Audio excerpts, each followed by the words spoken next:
Hello everyone, আজকে আমরা জানবো সেকেন্ড ল অফ থার্মোডাইনামিক্সের ব্যাপারে। ঠিক আছে, এই সেকেন্ড ল অফ থার্মোডাইনামিক্সে দুটো স্টেটমেন্ট রয়েছে। ফার্স্ট হচ্ছে কেলভিন প্ল্যাঙ্ক স্টেটমেন্ট, আর সেকেন্ড রয়েছে ক্লসিয়াস স্টেটমেন্ট। কেলভিন প্ল্যাঙ্ক স্টেটমেন্টে আমরা জানি হিট ইঞ্জিনের ব্যাপারে, আর বাকি যে ক্লসিয়াস স্টেটমেন্ট রয়েছে সেখানে আমরা জানি পাম্প মানে হিট পাম্প অর রেফ্রিজারেটর, এই দুটোর ব্যাপারে। ঠিক আছে, তাহলে ফার্স্ট দেখো কেলভিন প্ল্যাঙ্ক স্টেটমেন্ট। এখানে কি বলছে না, স্টেটমেন্টটা প্রথমে বলছে it is impossible to construct a heat engine working on a cyclic process which can convert all the heat supplied to it into equivalent amount of mechanical work। এর মানেটা কি না, ধরো একটা হিট ইঞ্জিন আমাদের কাছে রয়েছে। ঠিক আছে, একটা হিট ইঞ্জিন, আর হিট ইঞ্জিনকে আমরা কিছুটা পরিমাণ হিট সাপ্লাই দেব। তাহলে হিট ধরো সাপ্লাই দিচ্ছি, ওকে কোথা থেকে সাপ্লাই দেব না, একটা বস্তু থাকবে আমাদের কাছে যেটা কিনা টেম্পারেচার হাই রয়েছে, যাকে আমরা বলি সোর্স। ঠিক আছে, সোর্স মানে হচ্ছে a body at a higher temperature, যার টেম্পারেচার ধরো আমরা T1 ধরলাম। এখান থেকে Q1 পরিমাণ হিট আমরা সাপ্লাই দিচ্ছি হিট ইঞ্জিনকে। ঠিক আছে, হিট ইঞ্জিন কি করে, ওকে আমরা যে হিটটা দিই সেই হিট দিয়ে ও আমাদের ওয়ার্ক ট্রান্সফার করে দেয়। ঠিক আছে, মানে ওয়ার্ক ডান দেবে আর কি। তাহলে হিট ইঞ্জিন থেকে আমরা ওয়ার্ক ডান পেলাম ধরো W পরিমাণ ওয়ার্ক ডান পেলাম। তো ক্লসিয়াস মানে ক্লসিয়াস না, কেলভিন প্ল্যাঙ্ক স্টেটমেন্ট বলছে যে হিট ইঞ্জিনটা কখনোই যে পরিমাণ হিট আমরা ওকে সাপ্লাই দিচ্ছি সেই পরিমাণ ওয়ার্ক ডানও দেবে না। তার মানে কি Q1 not equals to W, ডাব্লুটা কখনোই Q1 এর সাথে ইকুয়াল হবে না, কিছুটা পরিমাণ কম হিট সাপ্লাই দেবে, মানে কিছুটা পরিমাণ কম ও ওয়ার্ক ডান আমাদের দেবে। যেমন ধরো আমরা ওকে এক্সাম্পল বলছি, ধরো 100 ইউনিট একে আমরা হিট সাপ্লাই দিলাম। ঠিক আছে, তাহলে এই ওয়ার্ক ডান কখনোই 100 ইউনিটের দেবে না, ও কখনো 90 দিতে পারে বা 70 দিতে পারে বা 80 দিতে পারে। এর ইউনিট জেনারেলি জুল হয়, তাহলে হয়তো আমাদের 80 joule heat supply work done দিল বা 90 জুল ওয়ার্ক ডান দিল, কখনোই আমাদের 100 জুল ওয়ার্ক ডান দেবে না। ঠিক আছে, তাহলে কি হয়, এখানে এই কিছুটা পরিমাণ হিট ও সারাউন্ডিংস এর উপরে ছেড়ে দেবে। ঠিক আছে, সারাউন্ডিংস বা একে আমরা বলি সিঙ্ক মানে একটা বস্তু যার টেম্পারেচার লো থাকে, তো এখানে আমরা সারাউন্ডিংস বলতে পারি। এটা হচ্ছে ধরো Q2। তাহলে এখানে আমরা কি পাচ্ছি দেখো, Q1 যে টোটাল পরিমাণ হিটটা আমরা সাপ্লাই দিচ্ছি হিট ইঞ্জিনকে, তো কিছুটা পরিমাণ ওয়ার্ক ডান দেবে আমাদের, আর কিছুটা পরিমাণ হিট ও সারাউন্ডিংস এর উপরে ছেড়ে দেবে। তাহলে এখানে আমরা পেলাম Q1 equals to W plus Q2। ঠিক আছে, এটা হিট ইঞ্জিনের জন্য।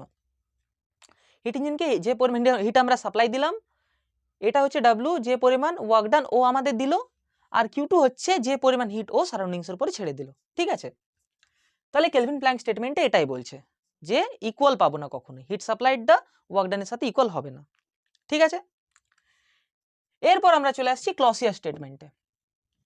ক্লসিয়াস স্টেটমেন্ট কি বলছে দেখো, প্রথমে আমি স্টেটমেন্টটা বলে দিচ্ছি। এ বলছে it is impossible for a self acting machine working on a cyclic process to transfer heat from a body at a lower temperature to a body at a higher temperature without the aid of an external agency।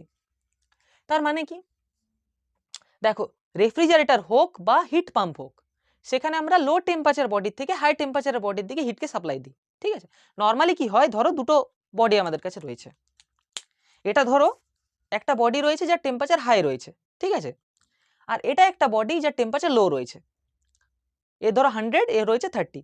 তাহলে দুটোকে আমরা যদি পাশাপাশি আনি তাহলে hit 100 temperature যে body রয়েছে সেখান থেকে 30 দিকে যাবে আর কি, এটা আমরা নর্মালি জানি। এটা হিট স্বতঃস্ফূর্তভাবে যাবে, জাস্ট রেখে দিলেই।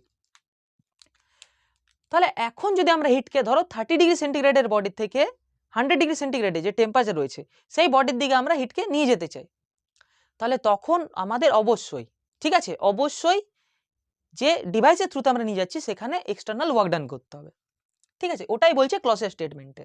মানে কিরকম, ধরো রেফ্রিজারেটর, ঠিক আছে, রেফ্রিজারেটর বা পাম্প মানে হিট পাম্প।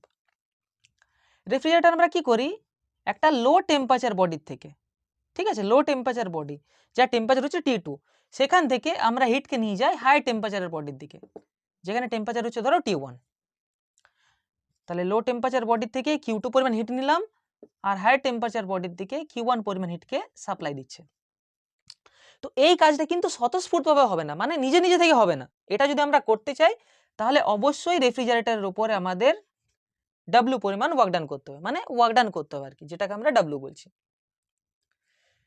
তাহলে এখানে কি পাবো, এখানে দেখো আমরা পাবো same W plus Q two, এই দুটোকে আমরা যদি অ্যাড করে দিই তাহলে পাবো সেটা ইকুয়াল হবে কিউ ওয়ান এর সাথে। ঠিক আছে, তাহলে রেফ্রিজারেটর ওয়ার্ক ডানটা আমরা পাচ্ছি দেখো ডাব্লিউ আর, এটাকে যদি আমরা ডাব্লিউ আর ধরি তাহলে কত পাবো, এটা হয়ে যাবে Q one minus Q two. এটা হচ্ছে ফর রেফ্রিজারেটর।